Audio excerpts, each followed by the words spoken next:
Good morning friends and students. आज हम रैदास बानी देखेंगे, द्वितीय पीयू का।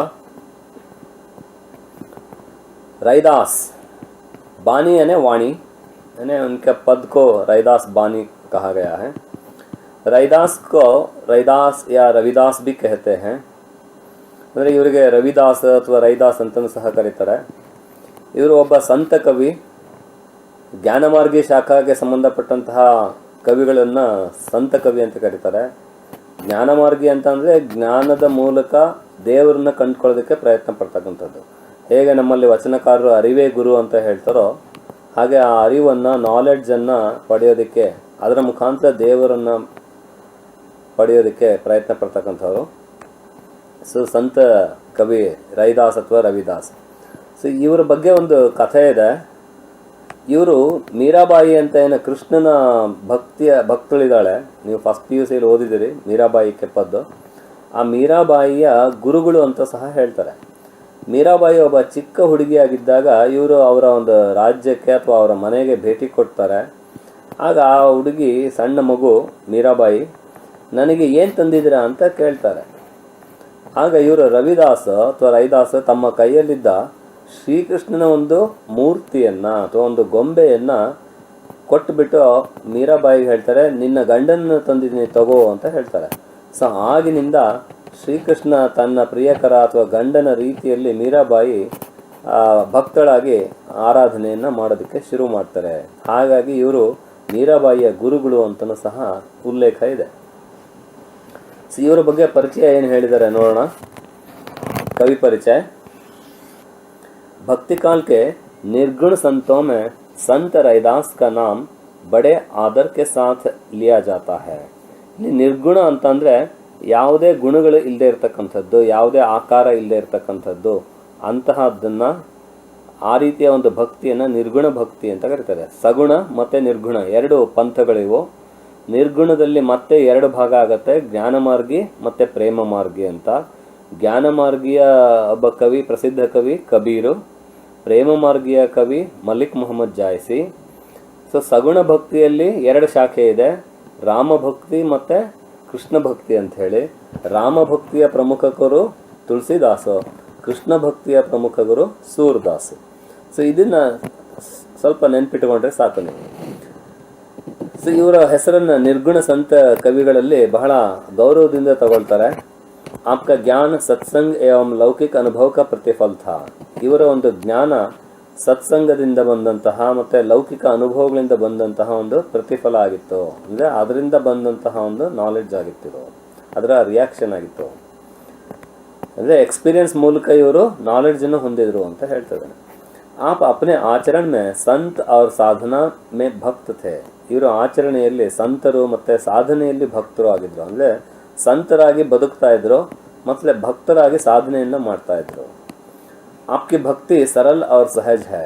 ಇವರ ಭಕ್ತಿ ಬಹಳ ಸರಳ ಮತ್ತು ಸಹಜವಾಗಿದೆ. उसमें ना तो योग मार्ग की जटिलता है और ना भक्ति का शास्त्रीय विधान. ಇವರ ಒಂದು ಮಾರ್ಗದಲ್ಲಿ, ಇವರ ಒಂದು ಭಕ್ತಿಯಲ್ಲಿ ಯೋಗ ಮಾರ್ಗದ ಒಂದು ಜಟಿಲತೆಯಾಗಲಿ ಅಥವಾ ಭಕ್ತಿಯ ಒಂದು ಶಾಸ್ತ್ರೀಯ ವಿಧಾನ, ಹೀಗೆ ಪೂಜೆ ಮಾಡಬೇಕು, ಹೀಗೆ ನಮಸ್ಕಾರ ಮಾಡಬೇಕು ಅನ್ನೋ ಒಂದು ಶಾಸ್ತ್ರೀಯ ವಿಧಾನ ಆಗಲಿ ಇಲ್ಲ. ಬಹಳ ಸರಳವಾದ ಭಕ್ತಿ ಇವ್ರದ್ದು. ರೈದಾಸ್ ವಸ್ತುತಃ ಪ್ರೇಮ ಭಕ್ತಿ ಸೆ ಅನುಗತ ಥೇ.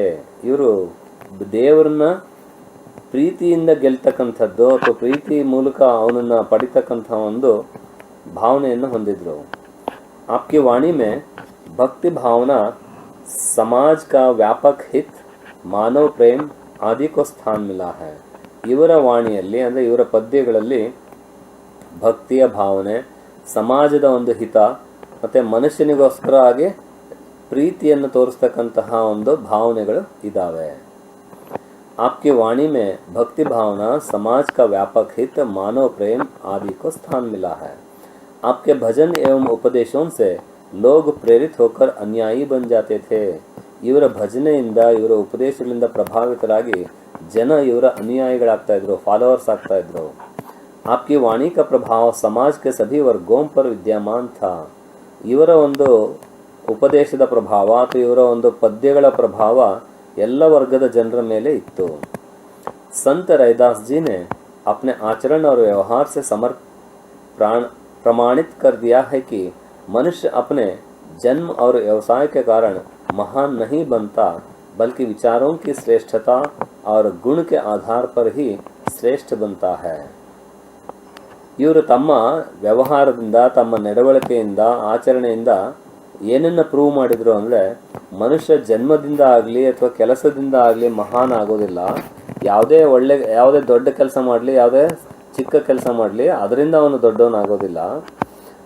ಆದರೆ ತನ್ನ ವಿಚಾರಗಳಿಂದ ಮತ್ತು ವಿಚಾರಗಳ ಶ್ರೇಷ್ಠತೆಯಿಂದ, ತನ್ನ ಗುಣದ ಕಾರಣದಿಂದ ಅವನು ಶ್ರೇಷ್ಠನಾಗ್ತಾನೆ.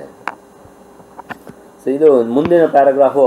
ಈ ಪದ್ಯದಲ್ಲಿ ಏನಿದೆ, ಪದ್ಯದಲ್ಲಿ ಸಾರಾಂಶವನ್ನು ಕೊಟ್ಟಿದ್ದಾನೆ, ಅದನ್ನು ನಾವು ನೋಡೋದು ಬೇಡ, ನೇರವಾಗಿ ಪದ್ಯಕ್ಕೆ ಹೋಗೋಣ. ಇಲ್ಲಿ ರೈದಾಸ್ ಏನು ಹೇಳ್ತಾ ಇದ್ದಾರೆ, ಅವರು ದೇವರ ಬಗ್ಗೆ ಹೇಗೆ ಭಕ್ತಿಯನ್ನು ಮಾಡ್ತಾ ಇದ್ದಾರೆ, ಅವರ ಭಕ್ತಿ ಅಂತಹದ್ದು ಅನ್ನೋದನ್ನು ಬೇರೆ ಬೇರೆ ಉದಾಹರಣೆಗಳ ಕೊಟ್ಟು ಅದನ್ನು ಸ್ಪಷ್ಟಪಡಿಸೋದಕ್ಕೆ ಅಥವಾ ಎಕ್ಸ್ಪ್ಲೇನ್ ಮಾಡೋದಕ್ಕೆ ಟ್ರೈ ಮಾಡ್ತಾರೆ. ಅಬ್ ಕೈಸೆ ಛೂಟೆ ರಾಮ ರಟ್ ಲಾಗಿ, ಅಬ್ ಕೈಸೆ ಛೂಟೆ ರಾಮ ರಟ್ ಲಾಗಿ. ರಟ್ ಅಂದರೆ ಆ ಸ್ಮರಣೆ, ನಾವು ರಟ್ ಹೊಡೆಯೋದು ಅಂತ ಕರಿತೀವಿ, ಕಂಠಪಾಠ ಮಾಡೋದು ಅಂಥೇಳಿ. ಅಂದರೆ ನನಗೆ ಅದೊಂದು ರೀತಿಯ ಅಭ್ಯಾಸ ಆಗಿಬಿಟ್ಟಿದೆ, ರಾಮ ರಾಮ ರಾಮ ಅಂತ ಹೇಳ್ತಕ್ಕಂಥದ್ದು. ಅದೊಂದು ರೀತಿಯ ಆದತ್ತಾಗಿದೆ, ಅದೊಂದು ರೀತಿಯ ಹ್ಯಾಬಿಟ್ ಆಗಿದೆ. ಅಬ್ ಕೈಸೆ ಛೂಟೆ, ಆ ಹ್ಯಾಬಿಟ್ ಹೇಗೆ ದೂರ ಮಾಡ್ಕೊಂಡ್ಲಿ ನಾನು? ಅಂದರೆ ಯಾವುದೇ ಪ್ರಯತ್ನ ಮಾಡಿದ್ರು ಈ ಹ್ಯಾಬಿಟ್ ರಾಮ ರಾಮ ರಾಮ ಅಂತಕ್ಕಂಥದ್ದು ನನ್ನ ಕೈಯಿಂದ ಅಥವಾ ನನ್ನ ಬಾಯಿಂದ, ನನ್ನ ಶರೀರದಿಂದ ದೂರ ಮಾಡಲಿಕ್ಕೆ ಆಗ್ತಾ ಇಲ್ಲ. ಅಬ್ ಕೈಸೆ ಛೂಟೆ ರಾಮ ರಟ್ ಲಾಗಿ, ಪ್ರಭುಜಿ ತುಮ್ ಚಂದನ್ ಹಮ್ ಪಾನಿ. ಹೇ ಪ್ರಭು, ಹೇ ದೇವರೇ, ನೀನು ಚಂದನ ಇದ್ದ ಹಾಗೆ, ನಾನು ನೀರಿದ್ದ ಹಾಗೆ. ಸೊ ಇಲ್ಲಿ ಭಕ್ತ ಮತ್ತು ಭಗವಂತ ಅವರನ್ನು ಬೇರೆ ಬೇರೆ ವಸ್ತುಗಳಿಗೆ ಹೋಲಿಕೆ ಮಾಡಿಬಿಟ್ಟು ಹೇಳ್ತಾ ಇದ್ದಾರೆ, ನೀನು ಶ್ರೀಗಂಧ ಇದ್ದ ಹಾಗೆ, ನಾನು ನೀರಿದ್ದ ಹಾಗೆ. ಸೊ ಶ್ರೀಗಂಧ ಪೌಡ್ರ್ ಥರ ಇರ್ತದೆ, ಗಟ್ಟಿಯಾಗಿರ್ತದೆ, ಅದಕ್ಕೆ ಸ್ವಲ್ಪ ನೀರನ್ನು ಹಾಕಿ ಅದನ್ನು ಪೇಸ್ಟ್ ಥರ ಮಾಡ್ತಾರೆ. ಆಗ ನೀರನ್ನು ಸಪ್ರೇಟ್ ಮಾಡ್ಲಿಕ್ಕೆ ಆಗ್ತದಾ? ಅಥವಾ ನೀರಿನಲ್ಲಿರ್ತಕ್ಕಂಥ ಸ್ಮೆಲ್ಲನ್ನು ನಾವು ಸಪ್ರೇಟ್ ಮಾಡ್ಲಿಕ್ಕೆ ಆಗ್ತದಾ? ಇಲ್ಲ. ಹಾಗೆ ಪ್ರಭುಜಿ ತುಮ್ ಚಂದನ್ ಹಮ್ ಪಾನಿ, ನೀನು ಶ್ರೀಗಂಧ ಇದ್ದ ಹಾಗೆ, ನಾನು ನೀರಿದ್ದಾಗೆ. ನಿನ್ನ ಜೊತೆ ಸೇರಿಬಿಟ್ಟು ನನ್ನ ಮೈಯೆಲ್ಲ ನಿನ್ನ ಒಂದು ಸುವಾಸನೆನೇ ಹರಡಿದೆ, ನಿನ್ನ ಒಂದು ಪ್ರಭಾವನೆ ಹರಡಿದೆ. ಜಾಕಿ ಅಂಗ್ ಅಂಗ್ ಬಾಸ್ ಸಮಾನಿ.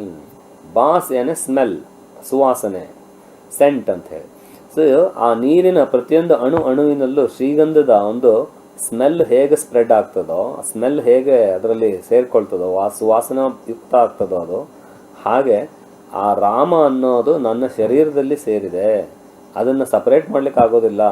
ಶ್ರೀಗಂಧದಲ್ಲಿ ಮಿಕ್ಸ್ ಆಗಿರ್ತಕ್ಕಂಥ ನೀರನ್ನು ಹೇಗೆ ಸಪ್ರೇಟ್ ಮಾಡ್ಲಿಕ್ಕೆ ಸಾಧ್ಯ ಇಲ್ವೋ, ನನ್ನಲ್ಲಿ ರಾಮ ಏನು ಸೇರ್ಕೊಂಡಿದ್ದಾನೆ, ರಾಮನ ಒಂದು ಹೆಸರು ಏನು ಸೇರ್ಕೊಂಡಿದೆ, ಅದನ್ನು ಸಪ್ರೇಟ್ ಮಾಡೋಕ್ಕಾಗಲ್ಲ. ನನ್ನ ಪ್ರತಿಯೊಂದು ಶರೀರದ ಅಂಗದಲ್ಲೂ, ಅಣುವಿನಲ್ಲೂ, ಪ್ರತಿಯೊಂದು ಸೆಲ್ನಲ್ಲೂ ರಾಮ ಅನ್ನೋದು ಇದೆ ಅಂತ ಹೇಳ್ತಾ ಇದ್ದಾರೆ. ಅಬ್ ಕೈಸೆ ಛೂಟೆ ರಾಮ ರಟ್ ಲಾಗಿ, ಪ್ರಭುಜಿ ತುಮ್ ಚಂದನ್ ಹಮ್ ಪಾನಿ. जाकी, जाकी यानी जिसकी यानी पानी की, अंग अंग बांस समानी. उस पानी के अंग अंग में, अणु अणु में, प्रत्येक बूंद में सुवासना समा गई है श्रीगंध के साथ मिलने के बाद. तो तुम चंदन, भगवान को चंदन बोल रहा है, ದೇವರನ್ನ ಚಂದನ ಅಂತ ಹೇಳ್ತಾ ಇದ್ದಾರೆ. ಹಮ್ ಪಾನಿ, ನಾನು ನೀರಿನ ಹಾಗೆ ಇದ್ದೇನೆ. ಸೊ ನೀನು ನನ್ನ ಜೊತೆ ಎಷ್ಟು ಮಟ್ಟಿಗೆ ಸೇರಿದೆಯಾ ಅಂದರೆ, ಶ್ರೀಗಂಧ ನೀರಿನ ಜೊತೆ ಸೇರಿದಷ್ಟು ಸೇರಿದೆಯಾ. ಸೊ ಅದಕ್ಕೆ ಮೊದಲನೇ ಹೇಳಿರೋದು ಅಬ್ ಕೈಸೆ ಛೂಟೆ ರಾಮ ರಟ್ ಲಾಗಿ. ಸೊ ಈ ರೀತಿ ಶ್ರೀಗಂಧದ ಜೊತೆ ನೀರು ಮಿಕ್ಸ್ ಆದಾಗ ಹೇಗೆ ಒಂದಕ್ಕೊಂದು ಸೇರ್ಕೊಳ್ತದೋ, ರಾಮ ನನ್ನ ಒಳಗಡೆಗೆ ಸೇರ್ಕೊಂಡಿದ್ದಾನೆ. ಹೇಗೆ ಬೇರೆ ಮಾಡೋದು ಈಗ ಅದನ್ನು? ಪ್ರಭುಜಿ ತುಮ್ ಘನ್ ಬನ್ ಹಮ್ ಮೋರ. ನೀನು ಘನ್ ಬನ್, ಘನ್ ಅಂದರೆ ಬಾದಲ್, ನೀನು ಮೋಡ ಇದ್ದ ಹಾಗೆ, ಕಾಡಿನಲ್ಲಿನ ಮೋಡ ಇದ್ದ ಹಾಗೆ, ಕಾಡಿನ ಮೇಲ್ಗಡೆ ಇರ್ತಕ್ಕಂತಹ ಮೋಡ ಇದ್ದ ಹಾಗೆ. ಬನ್ ಅಂದರೆ ಜಂಗಲ್, ಘನ್ ಅಂದರೆ ಬಾದಲ್. ಹಮ ಮೋರ, ಆ ಮೋಡವನ್ನು ನೋಡಿ ನವಿಲು ರೆಕ್ಕೆ ಬಿಚ್ಚಿ ಕುಣಿತದೆ. ಹಾಗೆ ನಾನು ನಿನ್ನನ್ನು ಹೆಸರು ಕೇಳಿಬಿಟ್ಟು, ನಿನ್ನನ್ನು ನೋಡಿಬಿಟ್ಟು ನಾನು ಬಹಳ ಸಂತೋಷಗೊಳ್ತೇನೆ. ಸೊ ತುಮ್ ಘನ್ ಬನ್ ಹಮ್ ಮೋರ, ನೀನು घन बादल हो, बादल के समान हो, मैं मोर के समान हूँ. जैसे चितवत चंद चकोरा। जिस प्रकार चकोर पक्षी एकटक चांद को देखता है, वैसे मैं तुम्हें देख रहा हूँ, वैसे मैं तुम्हें स्मरण कर रहा हूँ. ಹೇಗೆ ಚಕೋರ ಪಕ್ಷಿ ಚಂದ್ರನನ್ನ ದೃಷ್ಟಿಸಿ ನೋಡ್ತದೋ, ಕಣ್ಣು ಮಿಟುಕಿಸದೆ ನೋಡ್ತದೋ, ಹಾಗೆ ನಾನು ನಿನ್ನನ್ನು ನೋಡ್ತಾ ಇದ್ದೇನೆ, ನಿನ್ನ ಭಕ್ತಿಯನ್ನು ಮಾಡ್ತಾ ಇದ್ದೇನೆ. ಸೊ ಇಲ್ಲಿ ಮೊದಲನೇದು ಚಂದನ ಭಗವಂತನ ಹೇಳ್ತಾ ಇದ್ದಾರೆ. ಎರಡನೇದಾಗಿ ಬಾದಲ್ಗೆ ದೇವರನ್ನು ಹೋಲಿಕೆ ಮಾಡ್ತಾ ಇದ್ದಾರೆ, ಚಂದ್ರನಿಗೆ ಹೋಲಿಕೆ ಮಾಡ್ತಾ ಇದ್ದಾರೆ. ಸೊ ಇಲ್ಲಿ ಕೆಲವೊಂದು ಉದಾಹರಣೆಗಳನ್ನು ನೀವು ಲಿಸ್ಟ್ ಮಾಡಬೇಕಾಗ್ತದೆ. ದೇವರನ್ನು ಯಾವುದ್ಯಾವುದಕ್ಕೆ ಹೋಲಿಕೆ ಮಾಡ್ತಾ ಇದ್ದಾರೆ, ಭಕ್ತನನ್ನು ಯಾವುದ್ಯಾವುದಕ್ಕೆ ಹೋಲಿಕೆ ಮಾಡ್ತಾ ಇದ್ದಾರೆ ಅಂತೇಳಿ. ಸೊ ಭಕ್ತ ಏನೇನಾಗಿದ್ದಾನೆ? ನೀರಾಗಿದ್ದಾನೆ, ಮೋರಾಗಿದ್ದಾನೆ, ಮೋರ್ ಅಂದರೆ ನವಿಲು, ಮತ್ತು ಚಕೋರ ಪಕ್ಷಿ ಆಗಿದ್ದಾನೆ. ಸೊ ಈ ಮೂರನ್ನ ಇಲ್ಲಿ ಎಕ್ಸಾಂಪಲ್ ಆಗಿ ತಗೊಂಡಿದ್ದಾರೆ. ಅಬ್ ಕೈಸೆ ಛೂಟೆ ರಾಮ ರಟಲಾಗಿ ಪ್ರಭುಜಿ ತುಮ್ ಚಂದನ್ ಹಮ್ ಪಾನಿ ಜಾಕಿ ಅಂಗ್ ಅಂಗ್ ಬಾಸ ಸಮಾನಿ ಪ್ರಭುಜಿ ತುಮ್ ಘನ್ ಬನ್ ಹಮ್ ಮೋರಾ ಜೈಸೆ ಚಿತವತ್ ಚಂದ ಚಕೋರ ಪ್ರಭುಜಿ ತುಮ್ ದೀಪಕ್ ಹಮ್ ಬಾತಿ. ಹೇ ದೇವ್ರೆ, ನೀನು ದೀಪ ಇದ್ದ ಹಾಗೆ, ನಾವು ಅದರಲ್ಲಿರ್ತಕ್ಕಂತಹ ಬತ್ತಿ ಇದ್ದ ಹಾಗೆ. ಹಮ್ ಅಂದರೆ ಇಲ್ಲಿ ತನಿಗೆ ತಾನು ಹೇಳ್ಕೊಳ್ತಾ ಇರೋದು, ಗೌರವ ಕೊಟ್ಟುಕೊಂಡು ಕವಿ. ಜಾಸ್ತಿ ಜನ ಇಲ್ಲ, ಒಬ್ಬರು ತನಿಗೆ ತಾನು ಹೇಳ್ಕೊಳ್ತಾ ಇರೋದು. ಹಮ್ ಅಂದರೆ ಭಕ್ತ್ ಅಂತ ಹೇಳಿ. ಪ್ರಭು, ಹೇ ದೇವ್ರೆ, ನೀನು ದೀಪ ಇದ್ದ ಹಾಗೆ, ನಾವು ಅದರಲ್ಲಿರ್ತಕ್ಕಂತಹ ಬತ್ತಿ ಇದ್ದ ಹಾಗೆ. ಬತ್ತಿ ಅಂದರೆ ಕಾಟನ್ ಥ್ರೆಡ್, ದೀಪ ಉರಿಯೋದಕ್ಕೆ ಏನು ಹೆಲ್ಪ್ ಮಾಡ್ತದೆ ಅದು. ಜಾಕಿ ಜ್ಯೋತಿ ಬರೇ ದಿನ ರಾತ್ರಿ. ಜಾಕಿ ಅಂದರೆ ಜಿಸ್ಕಿ, ದೀಪಕಿ, ಯಾವುದರ ಒಂದು ಬೆಳಕು, ಜ್ಯೋತಿ ಬರೆ ಅಂದರೆ ಬಡೆ, ಹಗಲು ರಾತ್ರಿ ಹೆಚ್ಚಾಗ್ತಾ ಹೋಗ್ತದೋ. ಬತ್ತಿ, ಎಣ್ಣೆ ಮತ್ತು ಬೆಂಕಿ ಇವು ಮೂರು ಸೇರಿದ ಮೇಲೆ ದೀಪ ಉರಿಯೋದಲ್ವಾ. ಹಾಗೆಯೇ ಬತ್ತಿ ಇಲ್ಲದೆ ಇದ್ದರೆ ದೀಪ ಉರಿಯೋದಕ್ಕೆ ಸಾಧ್ಯ ಇಲ್ಲ. ಹಾಗೆ ನಾನಿದ್ರೆ ನೀನು, ನೀನಿದ್ರೆ ನಾನು, ಅಂದರೆ ನಾವಿಬ್ಬರು ಅನ್ಯೋನ್ಯ ಅವಿಭಾಜ್ಯ ಅಂಗಗಳು ಅನ್ನೋ ಅರ್ಥದಲ್ಲಿ ಹೇಳ್ತಾ ಇದ್ದಾರೆ. ತುಮ್ ದೀಪಕ್ ಹಮ್ ಬಾತಿ ಜಾಕಿ ಜ್ಯೋತಿ ಬರೇ ದಿನ ರಾತಿ. ಇಲ್ಲಿ ಜ್ಯೋತಿ ಹೆಚ್ಚಾಗೋದು ಅಂದರೆ ದೇವರ ಒಂದು ಪ್ರಭಾವ ಹೆಚ್ಚಾಗ್ತಾ ಇದೆ. ಜ್ಯೋತಿಯ ಸ್ವರೂಪದಲ್ಲಿ ಬೆಳಕು ಹೇಗೆ ಹೆಚ್ಚಾಗ್ತದೋ ಹಾಗೆ ಜ್ಯೋತಿಯ ರೂಪದಲ್ಲಿರ್ತಕ್ಕಂಥ ದೇವರ ಪ್ರಭಾವನೂ ಸಹ ಹೆಚ್ಚಾಗ್ತಾ ಇದೆ. ಬರೆ ಅಂದರೆ ಬಢೆ. ಪ್ರಭುಜಿ ತುಮ್ ಮೋತಿ ಹಮ್ ಧಾಗ ಜೈಸೆ ಸೋನೆ ಮಿಲತ್ ಸುಹಾಗ. ಹೇ ದೇವರೇ, ನೀನು ಮುತ್ತು ಇದ್ದ ಹಾಗೆ, ಪರ್ಲ್ ಇದ್ದ ಹಾಗೆ, ನಾವು ಅದನ್ನು ಪೋಣಿಸ್ತಕ್ಕಂತಹ ಧಾಗ ಅಂದರೆ ಥ್ರೆಡ್, ದಾರ. ಆ ಹಾರವನ್ನು ಮಾಡೋದಕ್ಕೆ ಏನು ದಾರದಲ್ಲಿ ಅದನ್ನು ಪೋಣಿಸ್ತಾರೆ, ಅದು ಆ ದಾರದ ಹಾಗೆ ನಾನು. ಪ್ರಭುಜಿ ತುಮ್ ಮೋತಿ ಹಮ್ ಧಾಗ ಜೈಸೆ ಸೋನೆ ಮಿಲತ್ ಸುಹಾಗ. ಈ ಸೋನ ಅಂದರೆ ಬಂಗಾರವನ್ನು ಹೊಳೆಯೋದಕ್ಕೆ ಆ ಒಂದು ಸುಹಾಗ ಅಂತಕ್ಕಂಥದ್ದನ್ನು ಒಂದು ಬಳಸಿಬಿಟ್ಟು ಅದನ್ನು ಹೊಳಪು ಹೆಚ್ಚು ಬರೋ ಹಾಗೆ ಮಾಡ್ತಾರೆ, ಅಥವಾ ಅದು ಇನ್ನೂ ಹೆಚ್ಚು ಅಟ್ರಾಕ್ಟಿವ್ ಆಗಿ ಕಾಣೋ ಹಾಗೆ ಮಾಡ್ತಾರೆ. ಅದನ್ನು ಸೋನೆ ಪೆ ಸುಹಾಗ ಅಂತ ಕರೀತಾರೆ. ಸೊ ಆ ಒಂದು ಅದು ಕೆಮಿಕಲ್, ಅದು ಆ್ಯಕ್ಚುಲಿ ಆ ಕೆಮಿಕಲ್ನ ಬಳಸಿಬಿಟ್ಟು ಅದನ್ನು ಬೆಂಕಿಯಲ್ಲಿ ಸುಟ್ಟಾಗ ಅದಕ್ಕೆ ಒಂದು ಹೊಳಪು ಬರ್ತದೆ. ಸೊ ಬಂಗಾರ ಮಬ್ಬಿದ್ದಾಗ ಅದು ಅಷ್ಟು ಅಟ್ರಾಕ್ಟಿವ್ ಆಗಿರೋದಿಲ್ಲ. ನಿನ್ನ ಜೊತೆಗೆ ಸೇರಿ, ಅಂದರೆ ಇಲ್ಲಿ ಸೋನ ಯಾರು? ಭಕ್ತ. ಸುಹಾಗ ಯಾರು? ದೇವರು. ಆ ದೇವರು ಅನ್ನೋದು ನನ್ನಲ್ಲಿ ಬಂದುಬಿಟ್ಟು, ದೇವರ ತತ್ವ ನನ್ನಲ್ಲಿ ಬಂದುಬಿಟ್ಟು ನಾನು ಹೊಳೆಯೋ ಹಾಗೆ ಆಗಿದೆ ಅನ್ನೋ ಅರ್ಥದಲ್ಲಿ ಹೇಳ್ತಾ ಇದ್ದಾರೆ. ಜೈಸೆ ಸೋನೆ ಮಿಲತ್ ಸುಹಾಗ ಪ್ರಭುಜಿ ತುಮ್ ಸ್ವಾಮಿ ಹಮ್ ದಾಸ. ಹೇ ದೇವರೇ, ನೀನು ನಮ್ಮ ಸ್ವಾಮಿ ಇದ್ದ ಹಾಗೆ, ನಾನು ನಿನ್ನ ದಾಸ ಇದ್ದ ಹಾಗೆ. ಐಸಿ ಭಗತಿ ಕರೆ ರೈದಾಸ. ಈ ರೀತಿಯ ಭಕ್ತಿಯನ್ನು ರೈದಾಸ ಮಾಡ್ತಾ ಇದ್ದಾನೆ. ಅಂದರೆ ಇಲ್ಲಿ ಯಾವ್ಯಾವ ಉದಾಹರಣೆಗಳ ಮುಖಾಂತರ ದೇವರನ್ನು ಹೋಲಿಕೆ ಮಾಡಿ ಹೇಳ್ತಾ ಇದ್ದಾರೆ. ತಮ್ಮನ್ನು ತಾವು ಯಾವ ರೀತಿ ಚಿಕ್ಕ ವಸ್ತುವಿಗೆ ಅಥವಾ ನಿಕೃಷ್ಟ ವಸ್ತುವಿಗೆ ಹೋಲಿಕೆ ಮಾಡ್ಕೊಳ್ತಾ ಇದ್ದಾರೆ ಅನ್ನೋದನ್ನು ಇಲ್ಲಿ ಹೇಳ್ತಾ ಹೋಗಿದ್ದಾರೆ. ಅದು ಈ ರೀತಿಯ ಭಕ್ತಿಯನ್ನು ಇಷ್ಟಪಡ್ತಾನೆ ರೈದಾಸ, ಅಥವಾ ಈ ರೀತಿಯ ಭಕ್ತಿಯನ್ನು ಮಾಡಲಿಕ್ಕೆ ಬಯಸ್ತಾನೆ. ಅಬ್ ಕೈಸೆ ಛೂಟೆ ರಾಮ ರಟಲಾಗಿ ಪ್ರಭುಜಿ ತುಮ್ ಚಂದನ್ ಹಮ್ ಪಾನಿ ಜಾಕಿ ಅಂಗ್ ಅಂಗ್ ಬಾಸ ಸಮಾನಿ ಪ್ರಭುಜಿ ತುಮ್ ಘನ್ ಬನ್ ಹಮ್ ಮೋರಾ ಜೈಸೆ ಚಿತವತ್ ಚಂದ ಚಕೋರ ಪ್ರಭುಜಿ ತುಮ್ ದೀಪಕ್ ಹಮ್ ಬಾತಿ ಜಾಕಿ ಜ್ಯೋತಿ ಬರೇ ದಿನ ರಾತಿ ಪ್ರಭುಜಿ ತುಮ್ ಮೋತಿ ಹಮ್ ಧಾಗ जैसे सोने मिलत सुहागा प्रभु जी तुम स्वामी हम दाಸ ಐಸಿ ಭಗತಿ ಕರೆ ರೈದಾಸ. ಸೊ ಇಲ್ಲಿಗೆ ಮೊದಲನೇ ಪದ್ಯ ಮುಗೀತದೆ ಮಕ್ಕಳೇ. ಇನ್ನು ಎರಡನೇ ಪದ್ಯ ಚಿಕ್ಕದಾಗಿದೆ. ಇಲ್ಲಿ ಪರಿಶ್ರಮದ ಮಹತ್ವದ ಬಗ್ಗೆ ರೈದಾಸ್ ಹೇಳ್ತಾ ಇದ್ದಾರೆ. ರೈದಾಸ್ ಶ್ರಮ ಕರಿ ಖಾಯಿಹಿ. ರೈದಾಸ್ ಹೇಳ್ತಾ ಇದ್ದಾನೆ, ಶ್ರಮ ಮಾಡಿ ಪರಿಶ್ರಮದಿಂದ ಊಟ ಮಾಡಿ, ಪರಿಶ್ರಮದ ಅನ್ನವನ್ನು ಊಟ ಮಾಡಿ. ಶ್ರಮ ಕರಿ ಖಾಯಿಹಿ ಜೌಲೋ ಪಾರ್ ಬಸಾಯ್.